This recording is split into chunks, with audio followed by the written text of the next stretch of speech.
¿Está grabando? No todavía, pero estoy esperando que empiece a grabar, ¿ya?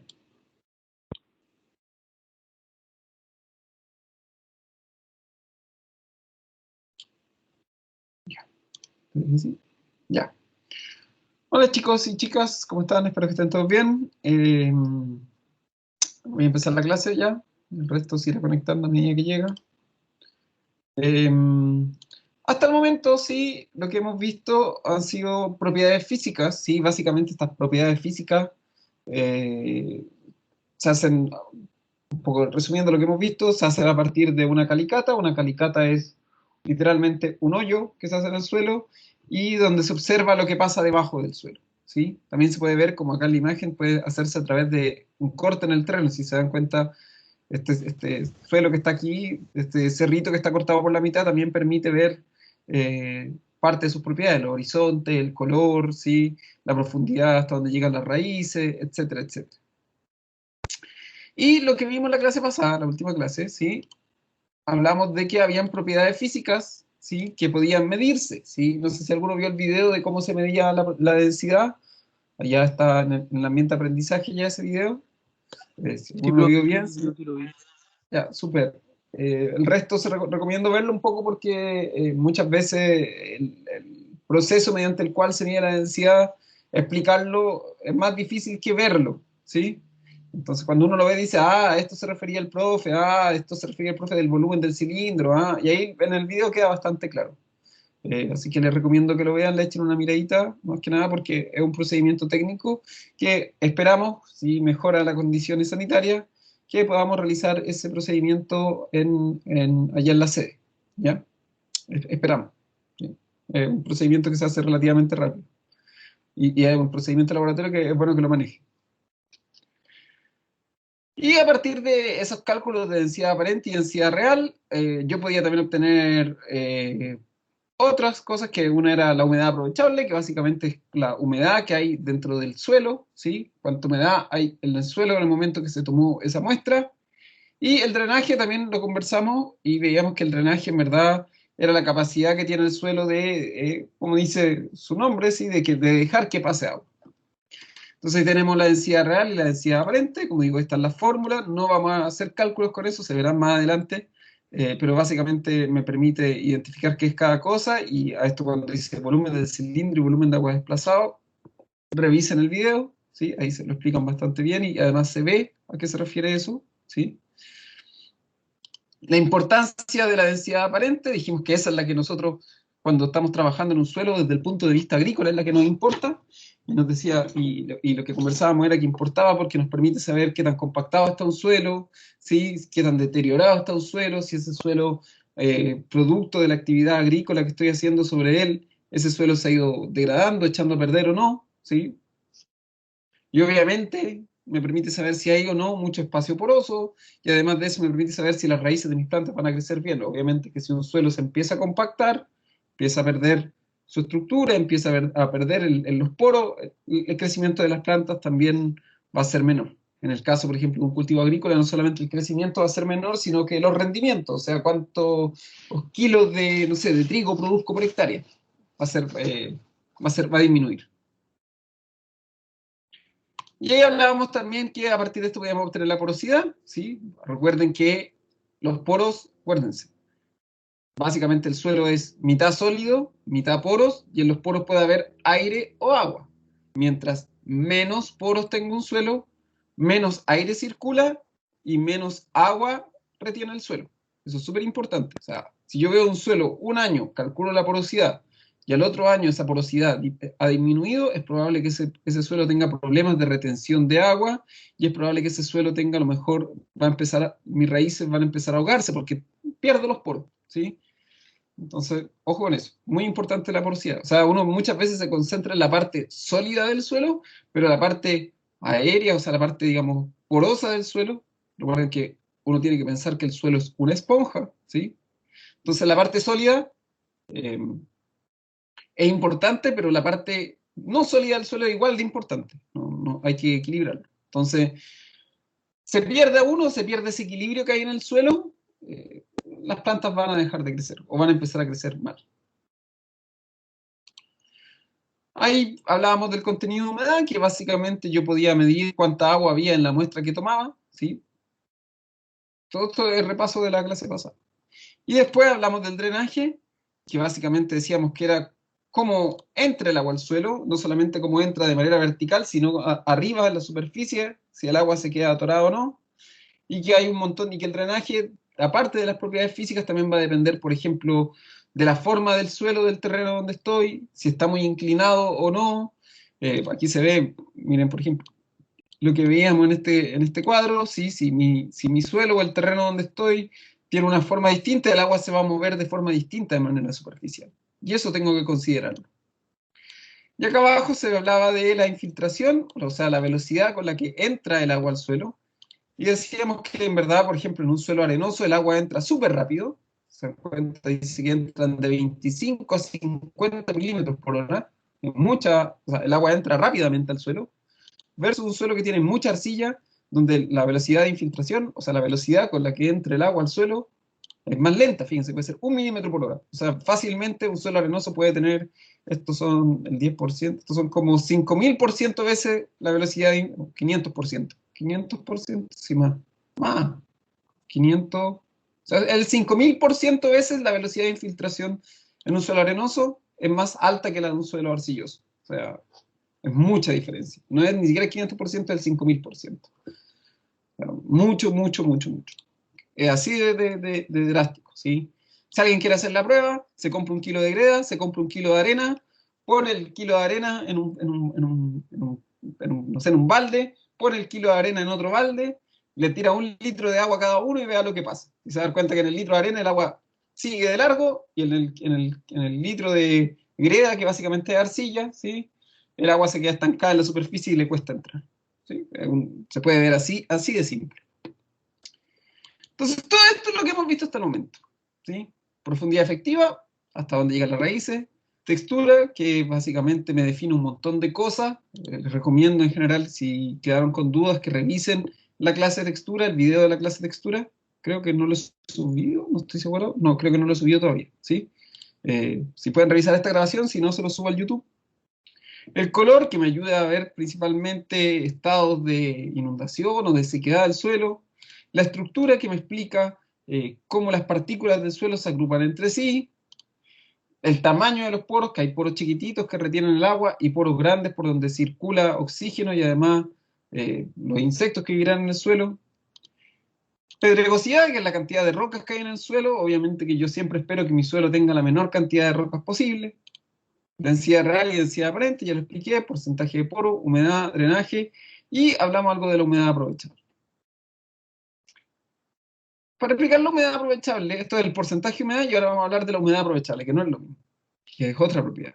Vamos a verlo. Recuerden que, lo vuelvo a repetir, la mejor forma de pensar un suelo es pensar que el suelo es una esponja para lavar loza, ¿sí? Donde hay una parte sólida y una parte con aire, ¿ya? Entonces, esa es la mejor forma de pensar un suelo. Recuerden, no lo olviden. Voy a poner la esponja para que no lo olviden, ¿sí?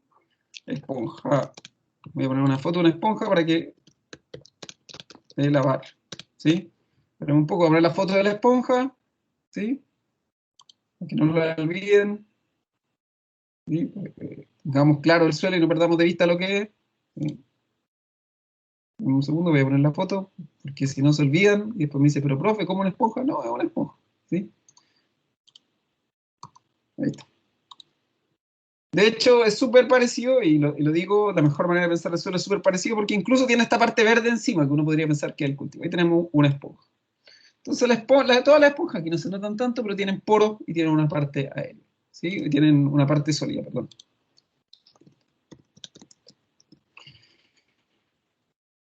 ¿Por qué les digo que es importante pensar el suelo como una esponja? Pregunta. Y para esto es súper importante entender ciertas cosas. ¿Por qué? ¿Qué pasa ustedes, los que lavan la loza, o las que lavan la loza, los que ayudan en la casa, sí, y las que ayudan en la casa, para que vean que uno muchas veces, no todos ayudan, y lo sé porque cuando yo hago, cuando pregunto, ¿qué pasa cuando se moja la esponja, chicos? Completamente. ¿Qué pasa con el agua dentro de esa esponja? Cuando se moja completamente. Absorbe agua. ¿Cómo? Absorbe el agua. ¿Absorbe todo el agua o absorbe una parte del agua? Una parte del agua, lo que alcanza a sostener. Bien, súper bien, mira lo que dice. Sí, hay una parte del agua que, mira lo que dice, súper importante. La que alcanza a sostener.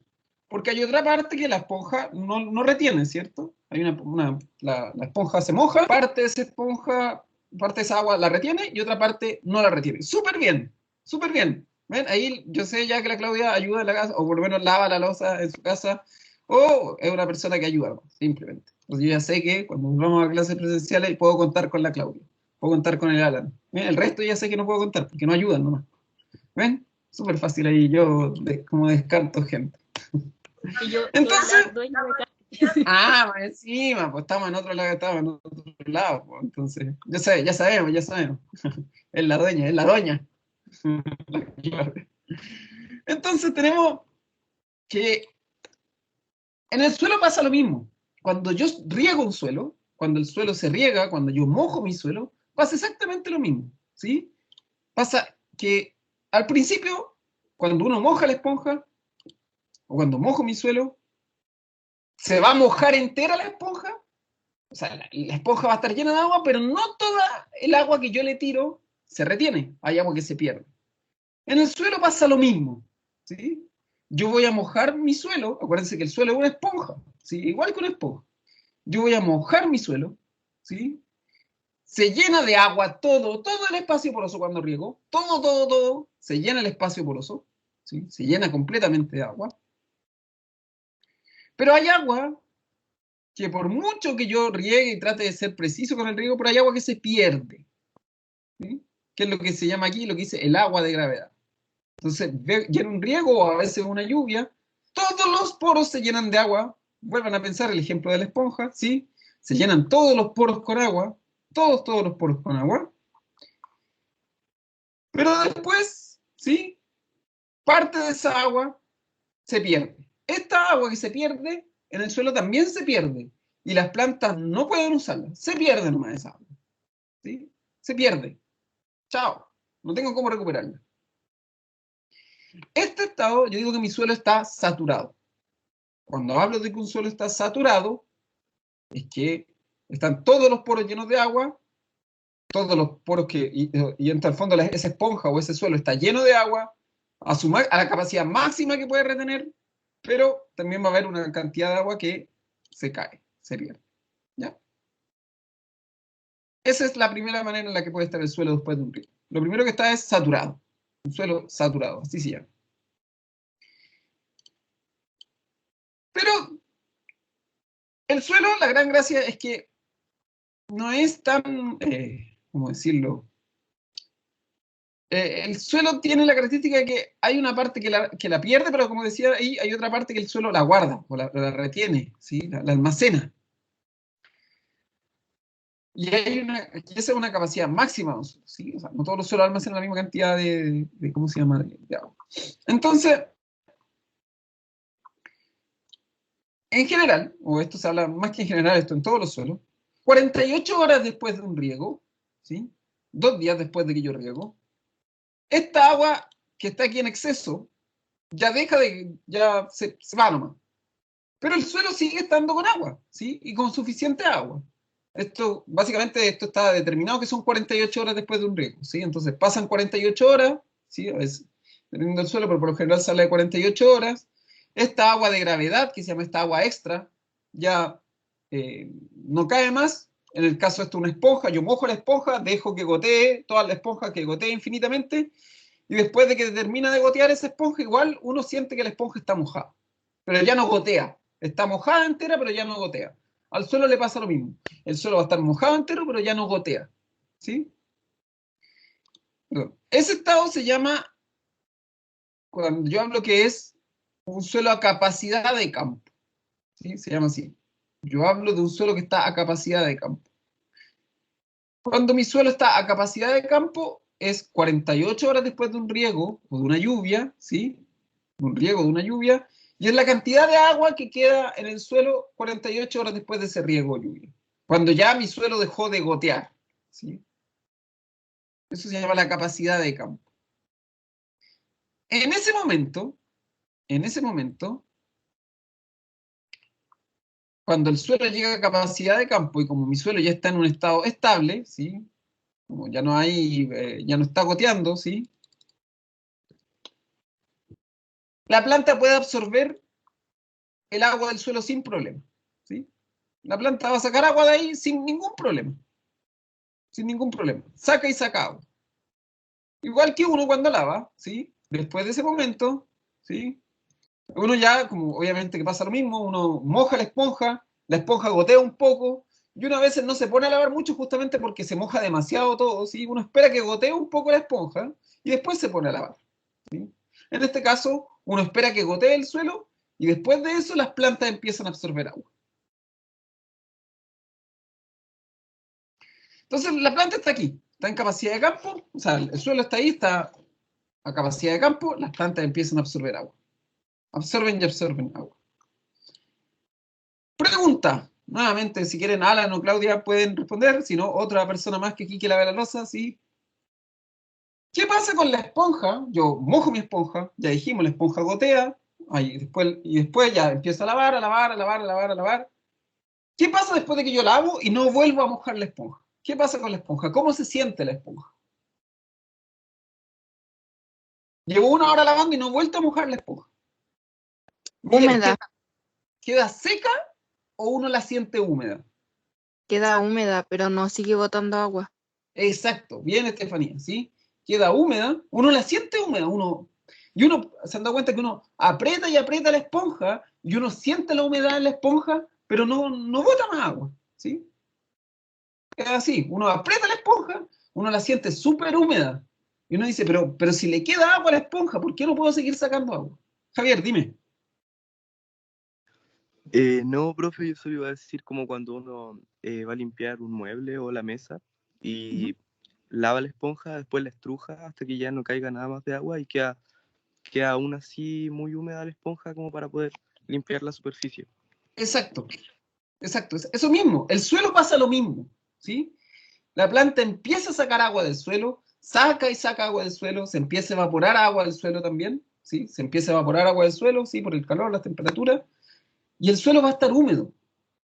Pero resulta que el suelo está húmedo, pero aunque esté húmedo, y aunque uno diga, oiga, pero este suelo está húmedo, la planta no puede seguir sacando agua, ¿sí? Por mucho que la planta quiera, no puede seguir sacando agua. Eso es porque esa agua, en el caso de la esponja, aquí pongo la esponja, ¿sí? Porque no nos olvidemos que es una esponja, el agua se queda como pegada a las partículas, ¿sí? Pegada. Pero no sale, por mucho que yo doble y tuerza la esponja y la dé 10.000 veces vuelta, no sale agua. Está ahí pegada, pegada, pegada. Pero está húmedo. En el suelo pasa lo mismo. No importa lo gigantesco que sea el árbol, ¿sí? Puede ser el árbol más grande del mundo, no puede sacar toda el agua del suelo. Ese punto se llama el punto de marchitez permanente. Y lo que muestra acá en la imagen es que, voy a agrandar un poquito esto, es que hice una, no puedo agrandar porque ya les corto. Lo que pasa ahí es que esa agua se queda pegada a las partículas del suelo, ¿sí? Pegada, ¿sí? Como no la suelta el suelo. Y se llama punto de marchitez permanente, ¿sí? Porque si yo no riego, las plantas se marchitan de manera permanente. Por eso se llama así.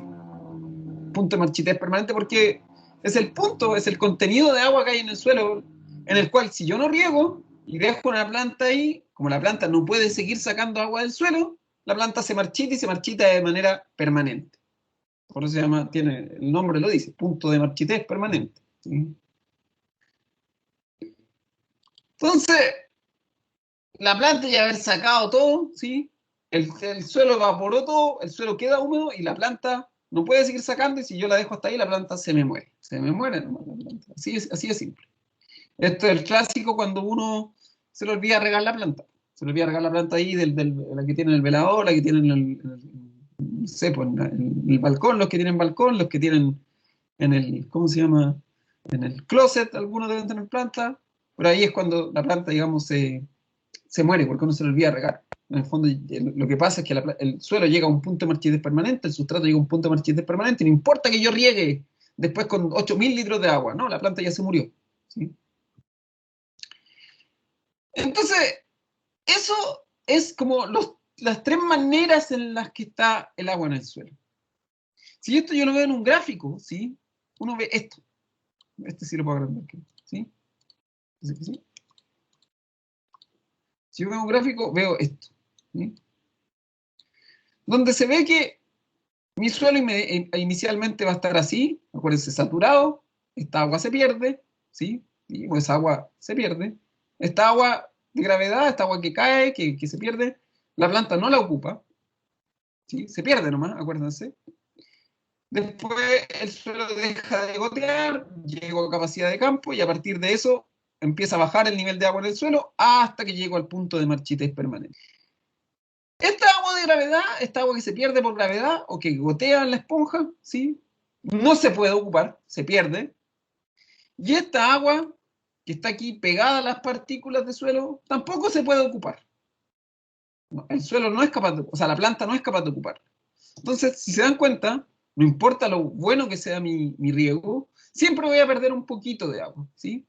Entonces, acá voy a perder un poco de agua, voy a poner la flechita, espérame un segundo.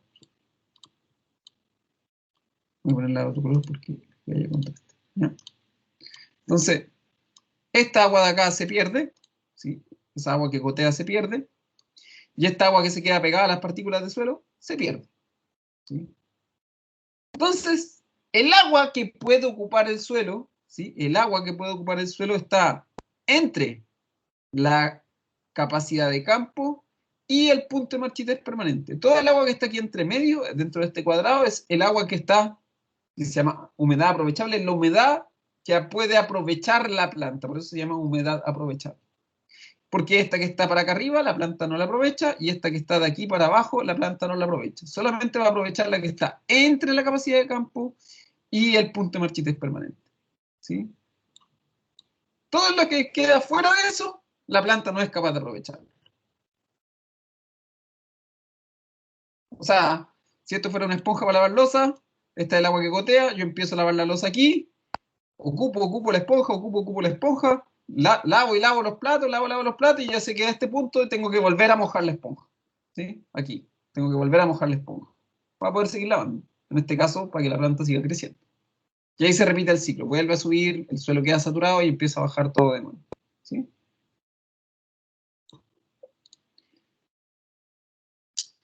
Esto también va de la mano con lo que hablábamos de las texturas y todo eso. Hay suelos, por ejemplo, un suelo, a lo mejor un suelo arcilloso, con mucha arcilla, que tiene mucha capacidad de retención de agua. Esta curva va a ser, en vez de ser así tan inclinada, va a ser a lo mejor una curva, voy a ponerla aquí, a lo mejor la curva va a ser, déjenme girarlo un poquito, un poco. A lo mejor mi curva o la curva de retención de agua de un suelo arcilloso va a ser mucho más lenta y va a ser como así, en un suelo arcilloso, porque va a retener agua de manera más lenta y esto se va a ir secando de manera más lenta, porque retiene más agua. Versus a lo mejor en un suelo arenoso, ¿sí? En un suelo arenoso es muy probable que la curva sea, probablemente en un suelo arenoso la curva sea, yo voy a regar, ¿sí? Voy a poner más gruesa la línea, ¿sí? Para que la noten, para que la vean mejor, ¿sí? En un suelo, pero es un poquito que estoy aquí para arreglar la curva, ¿sí? No, ahora sí. Entonces, por ejemplo, si fuera mi suelo arcilloso, ¿sí? Mi curva de retención de agua sería así, sería súper lenta porque el suelo retiene harta agua y entonces yo riego, se va a perder agua y después el suelo va a ir botando agua de a poco, y en un suelo arenoso a lo mejor va a ser así, ¿sí? Yo voy a regar, se va a perder mucha agua y mi suelo se va a secar más rápido, ¿sí? Entonces serían extremos. Entonces esta línea de arriba sería un suelo arcilloso, sería mucho más lento, y esta línea de acá abajo sería un suelo arenoso donde el suelo se me va a secar súper rápido y voy a llegar probablemente a mi punto de marchitez permanente muy rápido y se va a perder agua súper rápido. Eso es básicamente lo que estoy diciendo. Suelos con mayor contenido de arcilla retienen más agua y por lo tanto la planta puede aguantar más rato sobre ellos que en un suelo arenoso donde el agua filtra rápidamente, se pierde rápidamente agua, y por lo tanto, si yo dejo una planta en un suelo arenoso, es probable que la planta tenga que regarla más seguido, ¿sí? Porque estoy perdiendo agua constantemente. Entonces, en un suelo con más contenido de arena, hay que regarlo más seguido. Un suelo con más contenido de arcilla, a lo mejor se riega, no sé, una vez cada 2 semanas. Un suelo arenoso, a lo mejor hay que regarlo cada 3 días, ¿sí? Así de distinta la situación. Porque uno retiene el agua más rato y se pierde agua de manera más lenta, que ese sería un suelo arcilloso, y el otro retiene poca agua, ¿sí? La arena retiene poca agua y se pierde el agua rápidamente. Que si recuerdan en la clase de textura, uno de los chiquillos decía que, profe, ¿por qué mi suelo? No sé quién era, decía, profe, ¿por qué mi suelo yo lo mojo y como que no guarda agua? No creo quién fue. Y decía, profe, yo mojo mi suelo y no guarda agua, no guarda agua. ¿Se acuerdan que, no me acuerdo quién fue? Que decía eso, que por mucho que lo mojaba parecía que no guardaba agua, mientras que los otros chiquillos decían, no, mi suelo retiene agua sin problema. Y está así como parece grea y hizo esa como cinta grande, y hizo como una cuestión así, podía haber hecho figuras todo el día si quería. Eso tiene que ver con la retención de agua, ¿sí? Y es súper importante porque eso me permite a mí saber cada cuánto riego, ¿sí? ¿Estamos? ¿Dudas? ¿Consultas? No tengan miedo de preguntar, recuerden, chiquillos.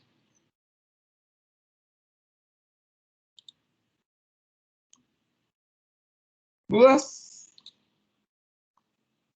Si no lo entienden, vayan a lavar la loza, ¿sí? ¿Dudas? Profe, una pregunta.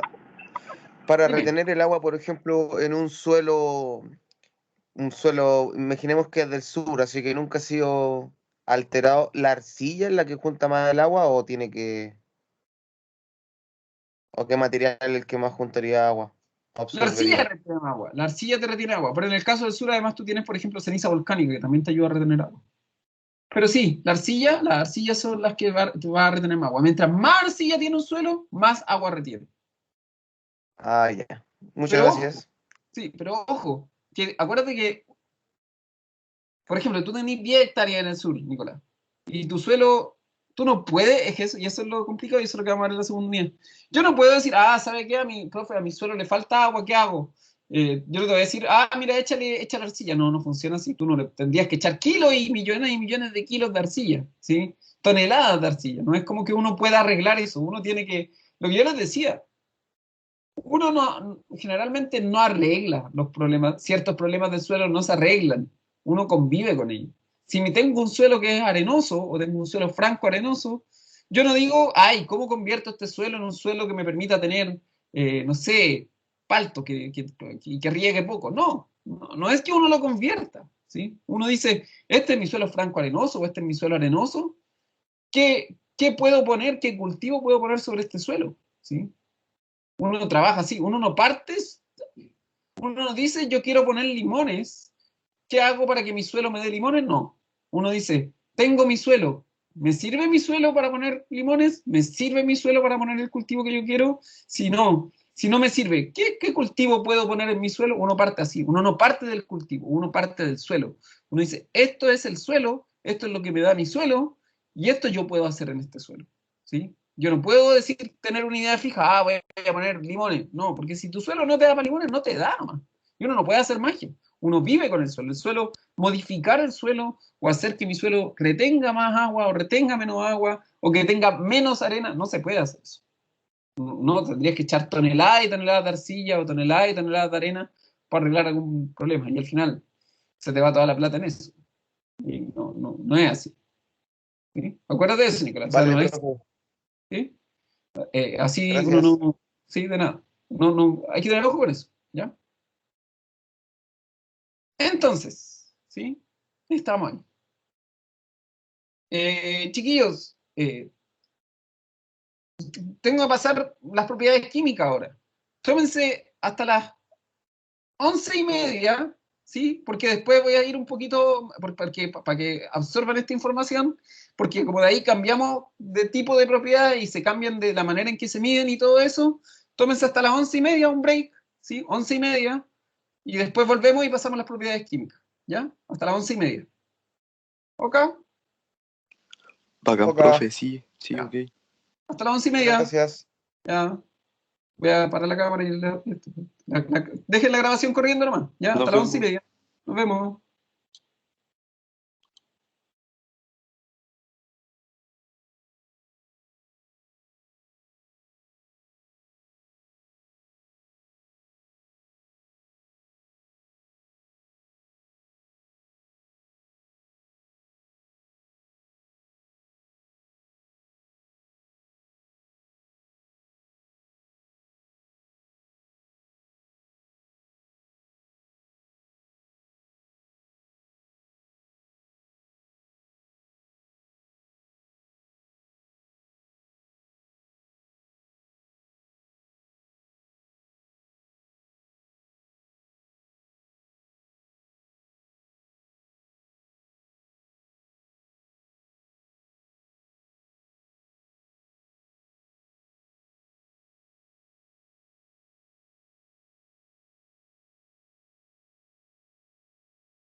Ya, chiquillos, chiquillas, estamos de vuelta. Estamos de vuelta. Seguimos. Estamos de vuelta. 11:30. Ya. María Elena, dime. No, profe, le estoy avisando que ya estoy aquí. Ah, ya. No hay problema. Chiquillos, sigamos entonces. Dale, sigamos. Entonces, ahora vamos a empezar a ver propiedades químicas. Voy a llevar la flechita para allá, un segundo, ¿sí? Propiedades químicas del suelo, ¿sí? Las propiedades químicas, a diferencia de lo que nosotros podíamos ver o hacer con las propiedades físicas, generalmente uno manda, esto son como, igual que que los análisis de sangre, ¿sí? Yo tomo una muestra de suelo, la mando al laboratorio y el laboratorio me entrega resultados, ¿sí? Son tres las propiedades químicas. El pH, la salinidad, que por lo demás se mide más que nada como conductividad eléctrica, esa es la manera en que se mide la salinidad. Cuando uno le llega de vuelta el resultado, no dice salinidad, sino que viene expresado como conductividad eléctrica, ¿sí?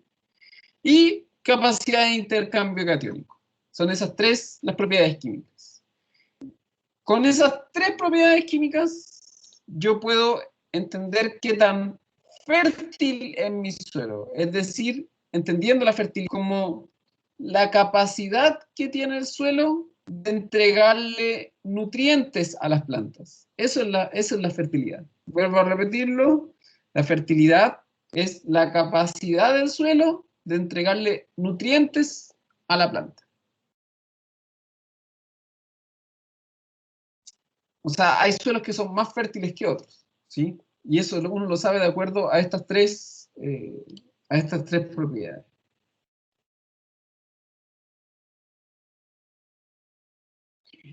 La primera propiedad es el pH del suelo. El pH del suelo, como dice ahí, nos permite conocer qué tan ácido o alcalino es un suelo, ¿sí? En términos generales, aquí ven los rangos de pH, el pH no tiene unidad de medida, se mide con esos números nomás. Y más o menos, ¿sí? Más o menos, porque puede cambiar, ¿sí? Más o menos. Aquí. Todos estos pH que están acá, bueno, esto mejor aquí, aquí, ¿sí? Entre el más o menos, porque depende del cultivo, cambia, ¿sí? Los pH que hay más o menos entre el 5,6 y el 8,4 son de suelo agrícola, lo que uno dice que es un suelo apto para la agricultura. No es que los cultivos no crezcan en pH más bajos, ¿sí? Los cultivos pueden crecer en pH más bajos o en pH más altos, pueden hacerlo, pero nuevamente los rendimientos o la producción va a ser menor, el crecimiento de la planta va a ser menor, ¿sí? En algunos casos la planta no va a crecer, pero en otros va a ser menor, ¿sí? Por eso, más o menos, los pH de crecimiento son óptimos, van a estar más o menos entre el 5,6 y el 8,4, más o menos, ¿sí? Más o menos.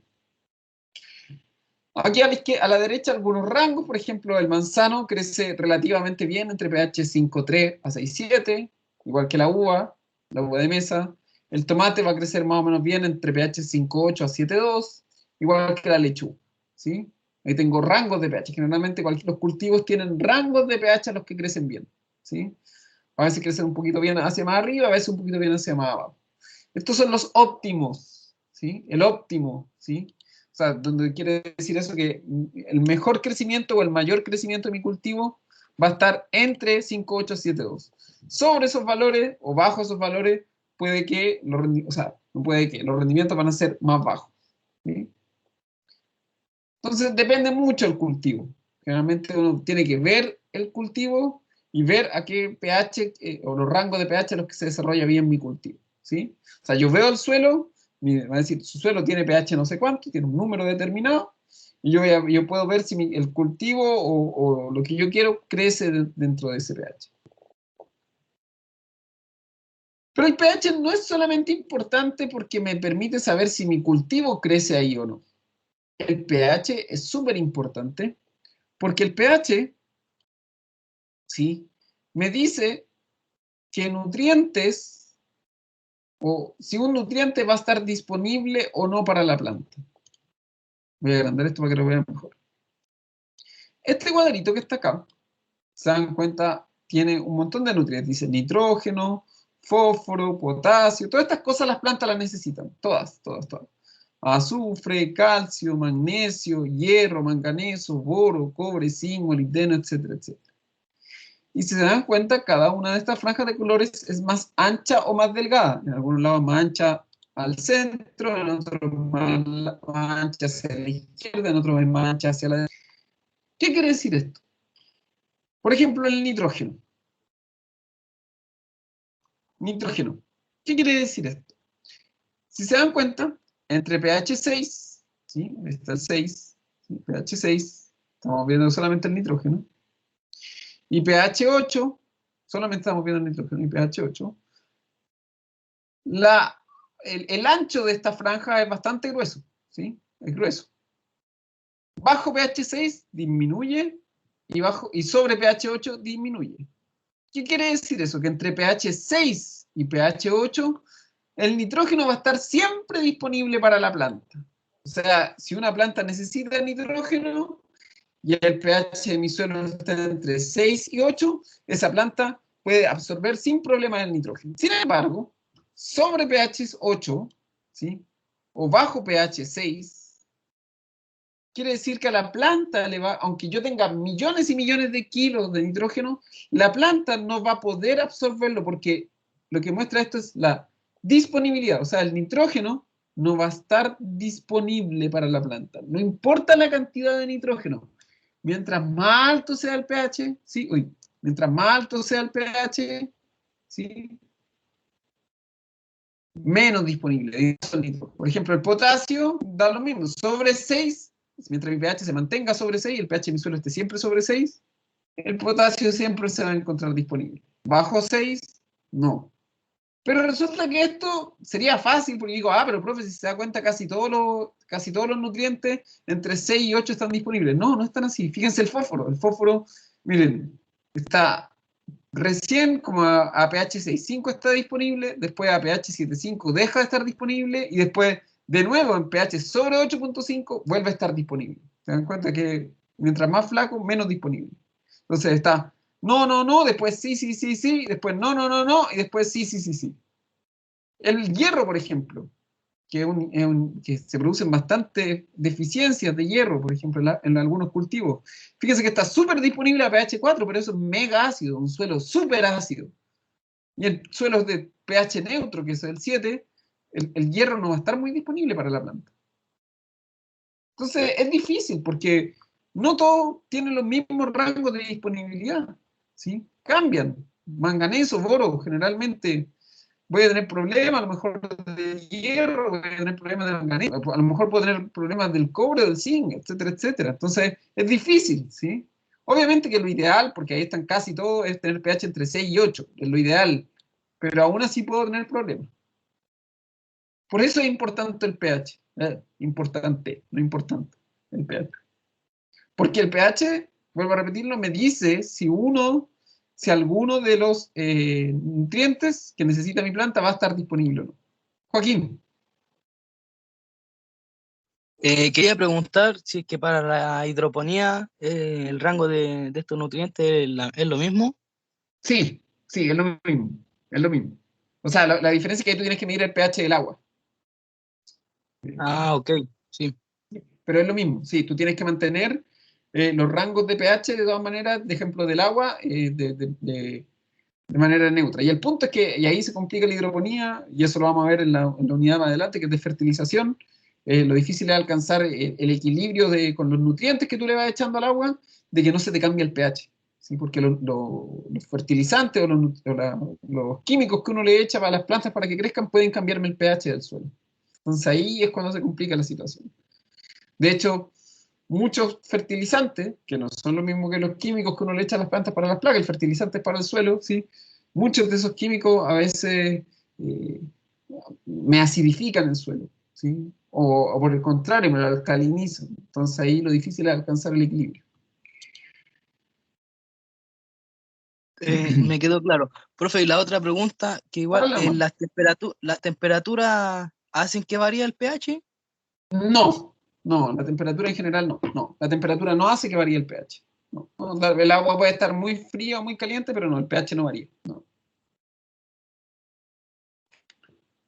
Lo único que te ayuda, por ejemplo, es a disolver ciertas cosas. De repente hay ciertos fertilizantes que un poquito más de temperatura los ayuda a disolver. Lo vamos a ver eso en la unidad de fertilización, que creo que es la tercera, si no me equivoco. Ahí lo vamos a ver. Gracias, profesor. De nada. No, no, ningún problema. Entonces, las preguntas siempre son bienvenidas, chicos. Sigo. El pH, a diferencia de todas las propiedades físicas, ¿sí?, que no se pueden modificar, el pH sí se puede modificar. En general, las propiedades químicas se pueden modificar, para bien o para mal. Entonces, por eso hay que tener cuidado. Las propiedades, químicas se pueden modificar, las físicas no se pueden. Las químicas sí, ¿sí? Porque son reacciones químicas que ocurren dentro del suelo. Y uno esas reacciones las puede modificar, las puede acelerar o las puede cambiar. Entonces, como se pueden cambiar, eso es bueno porque yo la puedo manejar para mi favor. Pero si yo no sé manejarla a mi favor, puedo hacer que empeore, por ejemplo, que un suelo se vuelva más ácido o que un suelo se vuelva más alcalino. Si yo no la manejo bien, puedo empeorar la situación de mi suelo. ¿Cómo se mejoran, por ejemplo, un suelo ácido? ¿Sí? Me dice, en general, puede producirse cuando yo riego mucho o en zonas donde son muy lluviosas. En general, para que tengan una idea, los suelos del sur, ¿sí?, de la octava o novena región hacia el sur, son suelos que tienden a ser más ácidos que los de la zona central.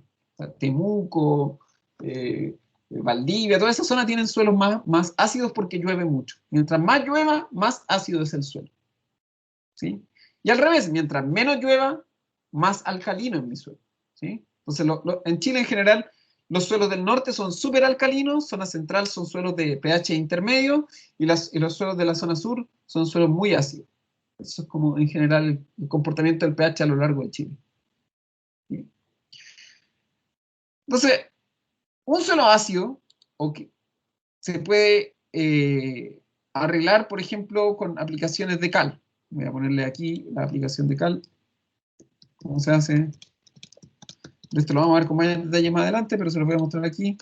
Básicamente la cal es, para el que no la conoce, la cal es la cuestión con la que se marcan ¿cómo se llama? Las canchas de fútbol, eso es cal. Es como polvito de color blanco. Aquí ven, miren, voy a mostrar aquí una imagen. Acá están aplicando, voy a mostrar una imagen para que la vean bien. Ahí están aplicando cal en el suelo, ¿sí?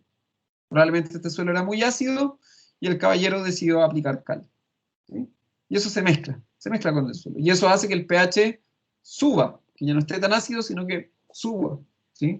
Se usa bastante, sobre todo, como digo, probablemente de la octava región hacia el sur, la aplicación de cal es constante. Yo tenía un estudiante que vive allá perdido en mitad de la nada, cerca de Coyhaique, y él decía que la mitad de la plata que invertía se le iba en cal, porque él está en una zona mega lluviosa, ¿sí? Y ahí cerca de Coyhaique. Entonces, se dedica a la producción de alfalfa y ahí dice, yo me he gastado no sé cuántas toneladas de cal, me le he hecho al suelo, ¿sí? Porque ahí tiene que cubrir todo el suelo. Esa es la cal, un polvito blanco, ¿no? Con lo que se marcan las canchas de fútbol. También se puede hacer aplicaciones de carbonato de potasio, eso solamente a través de riego por goteo, ¿sí? Y como dice ahí, que hay que tener cuidado porque se pueden tapar los emisores de riego, ¿sí? Cuando pasa lo contrario, cuando mi suelo es muy alcalino, que generalmente sucede, por ejemplo, ya dije, en zonas que son secas, o a veces porque las aguas son muy duras, no sé si alguno ha visto, pero los termos de agua, los que vivimos acá en la zona central, los termos, los hervidores eléctricos, están todos llenos como de sarro. Ya. Eso imagínense cuando yo riego, y ese sarro queda en el suelo. Eso a largo plazo empieza a alcalinizar mi suelo, empieza a que el pH aumente, ¿sí? El pH vaya aumentando. Si yo lo veo, que el pH vaya, por ejemplo, si mi suelo puede ser 7, regando siempre de la misma agua, mi pH puede ir subiendo, ¿sí? Eso es algo que ocurre en general en la zona central. Entonces, generalmente eso se controla ya sea aplicando materia orgánica o se ocupa con la misma fertilización común y corriente, generalmente equilibra, ¿sí? O uno ocupa pH que tengan, o sea, uno ocupa fertilizantes que sean más ácidos y ahí uno controla, ¿sí? Evita eso. Entonces, el pH se puede controlar. ¿Sí? Ahí lo pueden revisar esto con más calma. Vamos a ver otras maneras de controlar el pH más adelante, pero el pH se puede controlar. Otra propiedad muy importante es la salinidad del suelo. Que yo les decía que uno no mide la salinidad, uno no dice, oye, este suelo tiene mucha sal o poca sal, sino que uno manda la muestra al laboratorio y le llega a uno un resultado que dice conductividad eléctrica, o dice conductividad en el examen, literalmente, y sale este símbolo, que es decisimen por metro. Esa es la unidad de medida. Pero no importa, ustedes tienen que saber qué significa, ¿sí? Mientras más alta es la conductividad eléctrica, más sales tiene mi suelo. Y lo digo al tiro, para que no hayan errores. Con las otras cosas nosotros siempre decíamos, depende, profe, ¿cuál es el mejor suelo? Depende, profe, ¿es bueno esto? Depende, ¿cuál es el mejor pH? En general depende, ¿sí? Con la salinidad no hay depende. Uno no quiere que mi suelo tenga salinidad. La salinidad mata a las plantas, las sales matan las plantas. Entonces, en general, yo siempre voy a querer que mi salinidad, ojalá, siempre esté lo más cercana a cero posible. Mientras más cercana a cero posible, mejor para mí. Mientras menos sales tenga mi suelo, mejor para mí. ¿Sí? Eso no es un depende, eso es. ¿Sí? Yo no quiero sales en mi suelo. ¿Sí? No las quiero. Aquí no hay depende. En la salinidad no. En todo el resto, sí. Por acá no. Ahí aplica, generalmente yo busco que la salinidad se encuentre entre 0 y 2, pero hay cultivos que aguantan un poco las sales. No todos, algunos. Por ejemplo, la selga aguanta súper bien las sales. Pero la selga, ¿sí? La lechuga no tanto. Los porotos no tanto. ¿Sí? Entonces ahí, por ejemplo, claro, si yo veo que mi suelo tiene muchas sales, claro, me voy a dedicar a la cuestión de selgas porque no me va a dar nada más. Los frutales en general no aguantan muy bien las sales, se mueren. ¿Sí? Entonces hay que tener cuidado. Para que vean un poco el efecto de las sales, tengo aquí algunas fotos. Miren, aquí, por ejemplo, dice frijol, que es lo mismo que el poroto, que es un cultivo que anda re mal con las sales. No se alcanza a ver bien, pero aquí dice de 0 a 4. Esto dice acá de 0 a 4. Aquí dice, va. Voy a dar la flechita, esperen un segundo. Va, no sé dónde la dejé. ¿Se dan cuenta? Dice frijol, y acá no se alcanza a ver todo bien, pero dice, va de 0 a 4. ¿Sí? De 0 a 4, mientras a medida que en 0 el frijol crece re bien, pero a medida que me acerco al 4, el frijol se queda chico. Sobre 4 el frijol ya no crece mucho, que salen 2, 3 hojas y se quedan como unos mini frijoles, poroto. Y ya sobre 8 el frijol se muere. La lechuga, entre 0 y 4 puede crecer bastante bien, sin problema, pero ya sobre 4 la lechuga empieza a guatear. ¿Sí? Ya entre 8 y 10 ya me quedan unas lechugas baby, unas mini lechugas. Y la remolacha es como la beterraga, sí, básicamente eso es, ¿sí? Aguanta bastante bien la salinidad, ¿sí? Fíjense que sobre 0 y 4 y que sobre 4 y 8 en general la remolacha se mantiene más o menos bien, aguanta bastante bien las sales, pero no es lo que yo busco. En general yo busco que no tenga problemas. ¿Sí? No estoy buscando uno que aguante las sales, ojalá no estoy buscando algo que aguante, producir siempre lo máximo, ¿sí? Ojalá que mi planta pueda crecer sin ningún problema, no que aguante, sino que crezca sin problema. Acá tenemos otro ejemplo, miren, aquí sale el efecto que causa. A la izquierda, esto es arroz, ¿sí? Arroz. A la izquierda tengo salinidad 0,3, este de aquí tiene salinidad 0,3, muy cerca del suelo, ¿sí? Y acá 12, salinidad 12, ¿sí? O conductividad eléctrica de 12, o sea, mega alta la salinidad.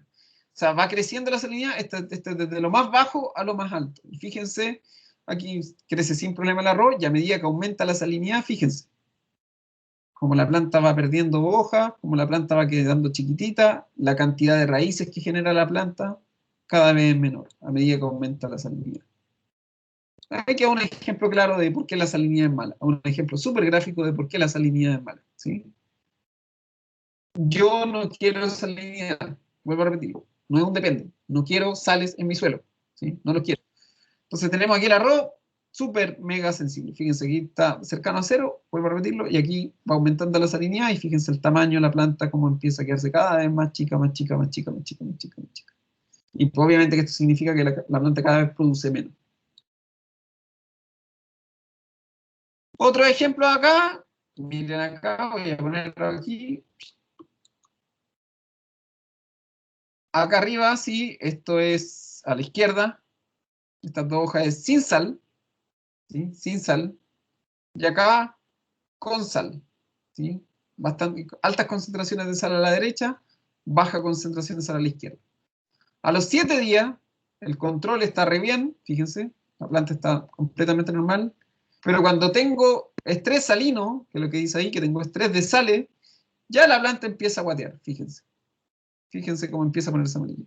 Y a los 14 días, la planta que no tiene sales sin problema, y la que tiene sales literalmente con... Ahí tenemos otro ejemplo. O sea, lo que decíamos, la sal no la quiero.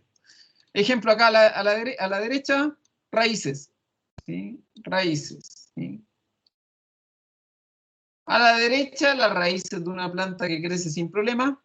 Esto es las raíces creciendo sin problema, en un suelo sin problema.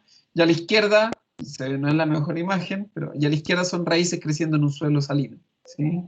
Harta raíz bien sanita, poca raíz, porque las raíces no van a querer absorber sales. Entonces, empieza, la planta no quiere absorber sales, produce menos raíces.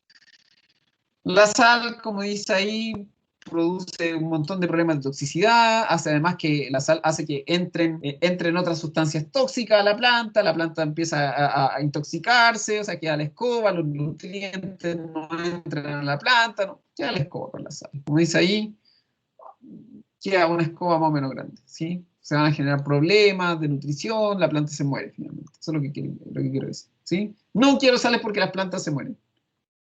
Lo bueno es que las sales se pueden lavar, ¿sí? Yo puedo, si mi suelo lo permite, si tengo un suelo arenoso, yo puedo literalmente lavar las sales. Inundo mi suelo, ¿sí? Lo inundo y después dejo que esa agua se vaya. Y uno hace un lavado de sales. Pero eso solamente es posible cuando mi suelo tiene buen drenaje. Cuando mi suelo tiene, a lo mejor es un suelo de textura franco-arenosa. Cuando mi suelo a lo mejor tiene una buena pendiente y el agua puede salir fácilmente de él. Si mi suelo, yo veo que se estanca el agua, no puedo lavarlo. Porque esto literalmente es un lavado. Se trata de inundar mi suelo, ¿sí? Inundo mi suelo y se lava. Vuelvo a repetirlo. Solamente cuando el drenaje es bueno. Solamente cuando el agua puede entrar y salir rápidamente de mi campo. Porque si el agua se queda estancada, las sales se van a quedar estancadas. Entonces se puede hacer. Se puede ayudar también con materia orgánica, ¿sí? Se puede también hacer con enmiendas de yeso, ¿sí? Sí, que uno compra yeso, la cal también es un tipo de yeso y uno puede hacer ahí, evitar los problemas de la sal.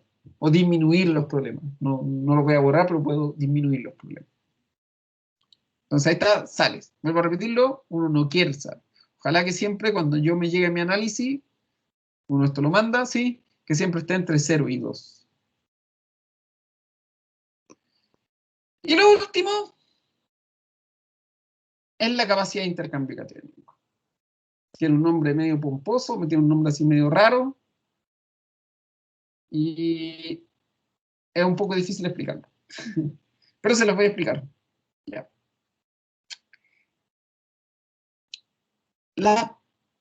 Cuando uno... Voy a hacer un dibujo, sí, voy a hacer un dibujo. ¿Sí? Aquí está la materia, pero quiero hacer un dibujo. ¿Se acuerdan cuando hablábamos de textura? Que dijimos que la textura explica muchas cosas. Por ejemplo, ¿se acuerdan cuando hice eso de romper la hoja? Que yo tenía una hoja y decía, esto es la arena. La rompí en 4 veces. ¿Cuántas caras hay, están en... ¿Se acuerdan que hicimos eso de cortar el papel en 4 y después volverlo a cortar en 4? Y yo les preguntaba, ¿cuántas Sí, profe. bordes están en contacto con el aire? Ya. Eso es súper importante porque eso explica la capacidad de intercambio catiónico. ¿Ya? Voy a hacerlo acá. Después anoten esto, pero voy a explicarlo aquí con una... Entonces yo decía que yo tenía, ¿sí? Eso, una de esas, esto es arena, ¿cierto? Eso es arena. Y voy a hacer muchas de estas, ¿sí? Esto es una partícula de arena a la izquierda, y estas que están aquí, estos cuadraditos chiquititos, voy a poner aquí, ¿sí? Para que tengan más o menos el mismo tamaño. ¿Sí? Uy. Y cada uno de estos cuadraditos es una partícula de arcilla. Cada uno de estos que estoy haciendo acá, entonces a la izquierda tengo arena, y a la derecha tengo arcilla. ¿Ya? Ahí está, más o menos como más o menos el mismo tamaño. ¿Sí? Entonces yo decía que la arena tenía cuatro, ¿cómo se llaman estos? 4 bordes en contacto con el aire. ¿Sí? Una partícula de arena tiene 4 contactos, y muchas partículas de arcilla que ocupan el mismo también. Fíjense que esto ocupa el mismo espacio. Las partículas de arcilla a la derecha van a ocupar el mismo espacio que la partícula de arena, pero ya no tengo 4, tengo muchas más caras. Tengo infinitas, o sea, tengo, no sé, 4 por 1, 2, 3, 4, 5. 5, 1, 2, 3, 4, 5, 25 por 4. Tengo 100 caras en contacto con el aire. ¿Ya? Cuando yo fertilizo, ¿sí? Voy a ponerlo de color rojo. Esto es cualquier fertilizante, pongamos un nutriente de nitrógeno. Yo voy a echar urea, que es un fertilizante. Yo voy a echar urea. Esta estrella es un fertilizante o un nutriente. Entonces yo voy a echar urea, y digamos que la urea o el nutriente solamente se puede quedar pegado una estrella en cada lado. Entonces la arena se quedan 4 estrellas pegadas, ¿sí? Acá. 4 estrellas pegadas. Si yo quisiera ver cuántas estrellas se quedan pegadas en la arcilla, son caletas. Estaría lleno de estrellas por todos lados, ¿sí? Entonces yo fertilicé, eché mi fertilizante, eché mi nutriente al suelo, y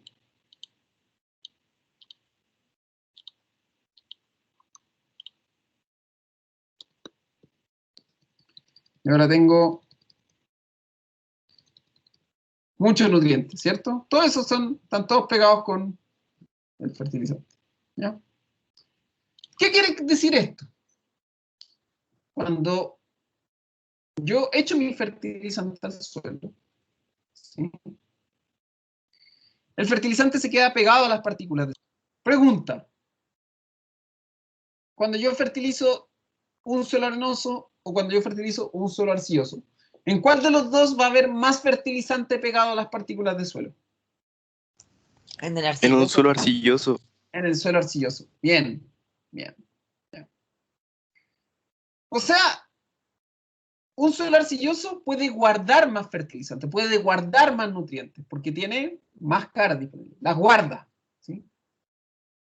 ¿Qué es lo que pasa? Yo riego, se riega, y por eso se llama intercambio catiónico, y el agua le dice a las partículas de suelo: oye, suelo, te cambio, literalmente, por eso se llama intercambio catiónico, le dice: suelo, yo te cambio mis moléculas de agua, que para que tú, pues, ¿se acuerdan que el suelo retiene agua? ¿Sí? Le dice: suelo, tú retén el agua, ¿sí? Quédate con el agua, ¿sí? Con mis partículas de agua, y yo me llevo los nutrientes y la planta los puede absorber, ¿sí? Porque la planta lo que absorbe es agua, no absorbe suelo, no absorbe no la absorbe sólida, la absorbe disuelta en agua. Entonces, básicamente se produce un intercambio, ¿sí? Entre el suelo y el agua, y el suelo le dice: ya, yo te paso los nutrientes a ti, agua, tú me pasas tus moléculas de agua, y el agua dice: ya, bacán, hicimos el intercambio, y ahora el agua se va a la planta, y la planta puede absorber los nutrientes. Así funciona. Sé que es súper ridícula la explicación, pero así funciona. Así es como entran los nutrientes a la planta, ¿sí? Yo no puedo esperar que los nutrientes entren solo, siempre entran a través del agua. ¿Qué quiere decir eso? Que la capacidad de intercambio, ¿sí? No solamente de guardar nutrientes, sino de entregarle nutrientes a la planta a un suelo, ¿sí? En un suelo arcilloso es mayor. El suelo arcilloso es capaz de guardar nutrientes, o sea, yo puedo fertilizar, pero además es capaz de entregárselos. O sea, no solamente guarda más, sino que también su capacidad de entregárselos es mayor. Versus el suelo arenoso, que guarda poquitos nutrientes, ¿sí? Y además, como son poquitos, el agua dice, y como el agua se retiene poco rato en el suelo arenoso, no es muy bueno el intercambio, ¿sí? O sea, viene el agua, llega a la arena, la arena dice, oye, pero a mí no me gusta mucho el agua, ya aquí tengo unos pocos nutrientes, ya hagamos un intercambio así, y no es muy conveniente, ¿sí? Esto obviamente estoy ridiculizando, estoy explicando una situación química que ocurre en el suelo, pero más o menos eso es lo que pasa, ¿sí? Entonces, ¿qué quiere decir eso? Que en términos generales, un suelo arcilloso, la fertilidad de un suelo arcilloso, ¿se acuerdan que dijimos que la fertilidad era la capacidad de un suelo de guardar nutrientes y dárselos a la planta? Entonces lo que estoy diciendo aquí es que un suelo arcilloso, la fertilidad de un suelo arcilloso tiende a ser mayor que la de un suelo arenoso. ¿Sí? Porque el suelo arcilloso es capaz de guardar más nutrientes, pero también es capaz de entregar más nutrientes. Entonces su fertilidad es mayor, en términos generales, ¿sí? En términos generales. Entonces ahí yo digo, chuta, claro, el suelo arenoso era bueno porque el suelo arenoso evita que se produzcan inundaciones, evita a lo mejor que el suelo se compacte tan rápido, ¿sí? Tiene mejor drenaje, etcétera, etcétera, pero como cosa negativa es que no es muy fértil un suelo arenoso o un suelo franco arenoso a lo mejor, no es muy fértil. Su fertilidad es baja porque no es capaz de retener tanto nutriente, ¿sí? No es capaz de retener tanto nutriente. Entonces, eso es la capacidad de intercambio catiónico. Y ahora puedo volver acá atrás, ¿sí? Ahora para que entiendan esto. Si se dan cuenta, acá dice capacidad de intercambio catiónico y si se dan cuenta, la arena tiene como número, la arena dice que tiene de 1 a 5, es su capacidad de intercambio catiónico, versus la arcilla, que se dan cuenta que es mayor a 30. Siempre los suelos arcillosos tienen una capacidad de intercambio catiónico bastante alta, ¿sí? Entonces, se dan cuenta la capacidad de la arena de intercambio catiónico, de guardar y entregar nutrientes, ¿sí? Es baja comparada con la de la arcilla. Lo bueno, y como se ve acá, la materia orgánica es mucho, mucho más alta. Entonces, por ejemplo, si yo tengo un suelo arcilloso, o un suelo franco, perdón, si tengo un suelo arenoso, o tengo un suelo franco arenoso, ¿sí? Franco arenoso, si estoy en esa situación, puedo echarle materia orgánica a mi suelo y mejorar su capacidad de intercambio catiónico. ¿Sí? Se puede mejorar. Yo decía que las propiedades químicas se podían mejorar. Una manera de mejorar la capacidad de intercambio catiónico es agregando materia orgánica. ¿Sí? Entonces ahí se ve.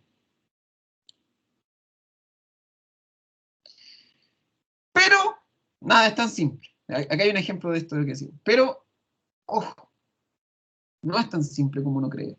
Todavía se complica un poquito más. Resulta que esto principalmente ocurre, y esto que quede claro, para los cationes, por eso se llama cationes, ¿sí? Para los que son positivos, como el potasio, el calcio, el magnesio, el sodio, el aluminio y el hidrógeno, ¿ya? Estos son los que se llaman cationes, los que tienen carga positiva, por eso se llama intercambio catiónico. Y ahí se dan cuenta, aquí se ve, la arcilla tiene más espacio para aceptar cationes versus aquí la arena. Fíjense que a la izquierda tienen la capacidad de intercambio catiónico es muy alta y acá a la derecha la arena es muy bajita. ¿Sí? Pero resulta que esto se complica. No es tan simple. Porque a la planta, si yo le digo, o sea, perdón, a la planta, si al suelo, voy a volver acá atrás, voy a poner aquí, esta es mi partícula de arcilla, y uno le dice a la partícula de arcilla, tienes todo esto para elegir, tienes hidrógeno, tienes calcio, ¿sí? Tienes hidrógeno, tienes calcio, tienes magnesio, tienes potasio, tienes amonio, ¿sí? Y tiene esto de sodio. Tú le dices, a la arcilla. Elige uno, la arcilla siempre va a elegir primero el hidrógeno, después va a elegir el calcio, después va a elegir el magnesio. Siempre elige del que está a la izquierda al que está a la derecha. Si uno le pone a elegir, el que más le gusta a la arcilla es el hidrógeno, ¿sí? El que más le gusta. Es así, así funciona. Después el segundo que más le gusta, el calcio. El tercero que más le gusta es el magnesio, el cuarto el potasio, el amonio, el sodio, etc. ¿Sí? ¿Qué pasa con eso? ¿Sí? O sea, si yo le doy si yo le doy a elegir, siempre va a elegir el hidrógeno. Y aquí se complica la situación. ¿Por qué? Voy a volver atrás un poquito. Nosotros dijimos, no nosotros, yo dije, que el pH era la cantidad de iones de hidrógeno, de H+, que hay en el suelo. ¿Sí? En términos generales, mientras más ácido es el suelo, ¿sí? Mientras más ácido es el suelo, hay más, mientras más ácido, sí, hay más iones de hidrógeno en el suelo. ¿Sí? Mientras más ácido, hay más hidrógeno.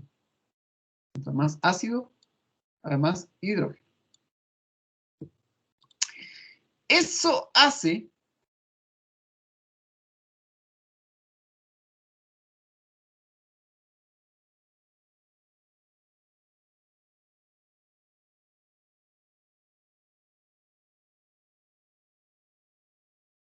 concentración de hidrógeno es mayor, aunque yo le ponga los nutrientes, aunque le ponga el calcio, el magnesio y el potasio al lado, la arcilla prefiere agarrar los hidrógenos. Y eso hace que, por ejemplo, si yo tengo un suelo arcilloso, ¿sí? Que ya sabemos que tiene una capacidad de intercambio alta, de capacidad de intercambio catiónico alta, pero lo tengo en un suelo ácido, ¿sí? O sea, puedo tener un suelo arcilloso, pero ácido, puede ser que esa fertilidad vuelva a cambiar. Y que ahora la planta de nuevo le cuesta hacer este intercambio. ¿Por qué? Porque la arcilla dice, esto es como si fuera, ¿sí? La arcilla dice, a mí el que más me gusta es el hidrógeno. No me importa que al lado tenga Brad Pitt, no me importa que al lado tenga a Bad Bunny, no me importa que al lado tenga, no sé, a Henry Cavill, no sé, ¿a quién elige la arcilla? A la arcilla le gusta más el hidrógeno. No es una cuestión física, ¿sí? No tiene que ver, ya no es lo que es una cuestión que va más adentro. Su conexión con el hidrógeno, desde el punto de vista sentimental, es mayor, ¿sí? No importa quién le pongan al lado, le gusta más el hidrógeno. No cambia eso. Entonces, cuando el pH es ácido, ¿sí? Y yo tengo el potasio, tengo todo esto, no importa. La partícula siempre va a preferir el hidrógeno. En un pH alcalino, que se ve como se ve aquí a la izquierda, no hay problema. Si se dan cuenta, no hay iones de hidrógeno a la de izquierda, el H+ no está en ningún lado. Fíjense que el H+ no existe, es un suelo alcalino, y la partícula puede absorber sin problema lo otro, ¿sí? ¿Cuál es la situación más crítica? Cuando yo tengo un suelo arenoso, la más crítica, un suelo arenoso, que la capacidad de intercambio catiónico es baja, fíjense aquí, suelo arenoso, capacidad de intercambio catiónico entre 1 y 5, ¿sí? Arena, capacidad de intercambio catiónico entre 1 y 5, bien bajita. Pero imagínense si además fuera un suelo arenoso con un pH ácido. O sea, ya es baja de por sí sola. Voy a tener esto, pero además, imagínense que esto tuviera por acá puro H+. H. Tuviera puro H+. Y esto fuera nitrógeno, o fuera lo que sea el nutriente. Entonces, ¿qué va a hacer la partícula de arena? Dice, chao, me voy a dedicar a absorber hidrógeno. No me voy a dedicar a absorber nutrientes, me voy a dedicar a absorber hidrógeno. Me olvido de todo el resto. Hago esto. Y los nutrientes vienen por acá, ¿sí? Vienen los nutrientes, esperanzados, ¿sí? Regué, vienen los nutrientes, esto es un suelo arenoso, y dice, chuta, pero este suelo arenoso además ahora tiene el pH ácido, no tengo dónde enchufarme, esta arena que le gusta el hidrógeno, no tengo dónde agarrarme, me voy. Y se pierde.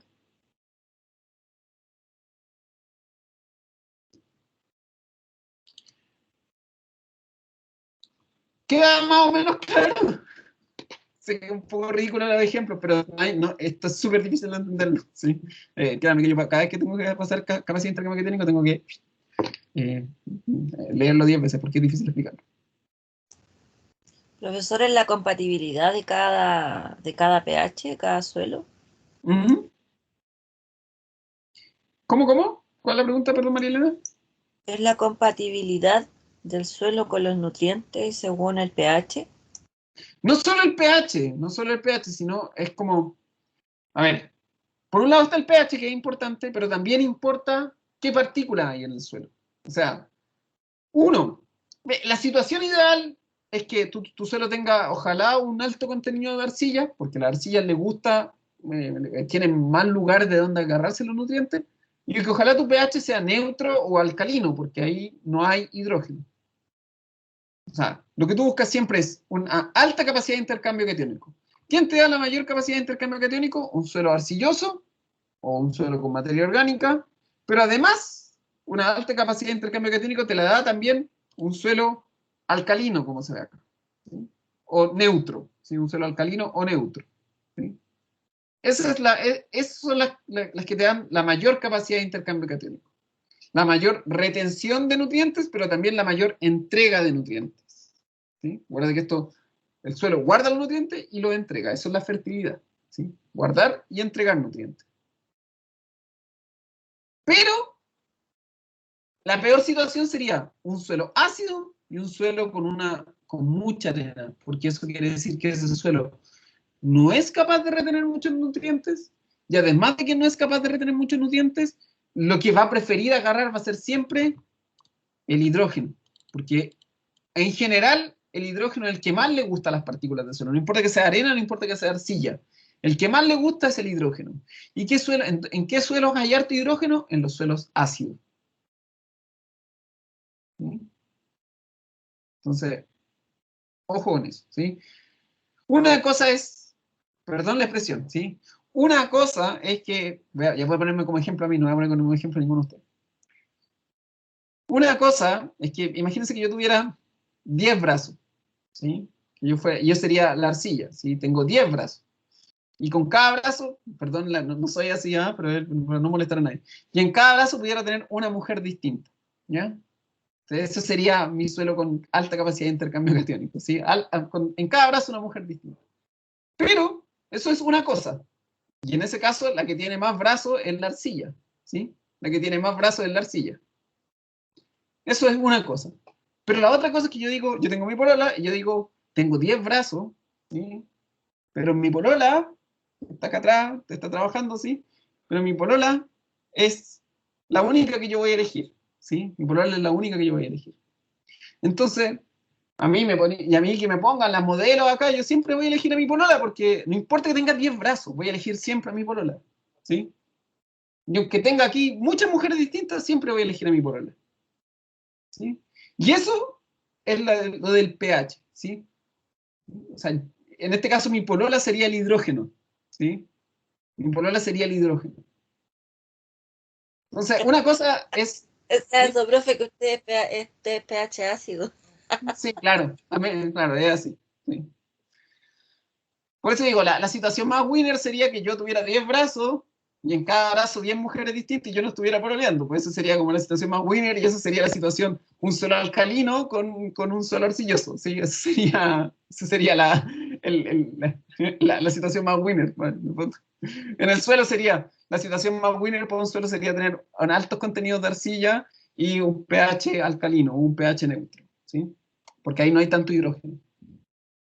O sea, ahí está un poquito la cosa. Una cosa es la capacidad de retención, pero la otra es lo que prefiere, ¿sí? Las partículas de suelo en general van a preferir el hidrógeno, ¿sí? La van a preferir por lo general. Entonces, ojo con eso, ¿sí? Denle una vuelta, ¿sí? Lean bien esto más tranquilo. Sé que es un poquito enredado porque es difícil explicarlo, es difícil entender lo que pasa en el suelo. Muchas veces, sobre todo a nivel químico, es un poco difícil entender lo que pasa en el suelo, pero, darle una vueltita, ¿sí? Léanlo con calma, revisen esto con calma después. Lo importante es que la capacidad de intercambio catiónico se puede mejorar. Si mi suelo es un suelo arenoso, ¿sí?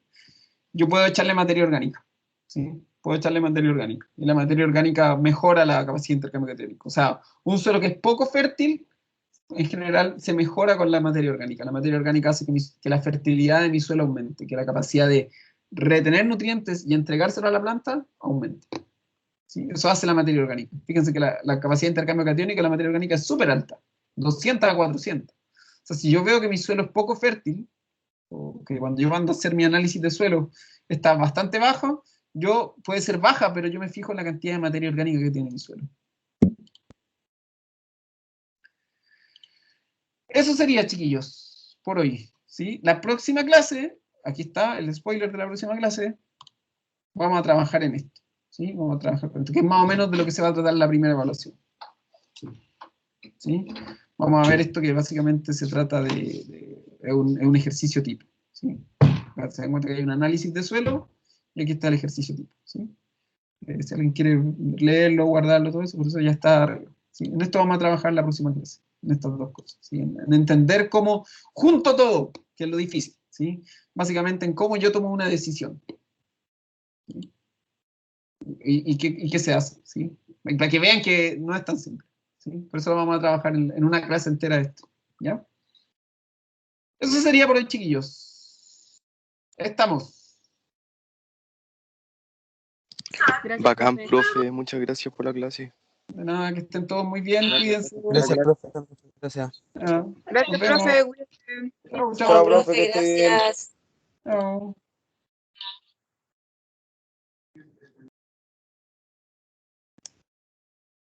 Chao, chao.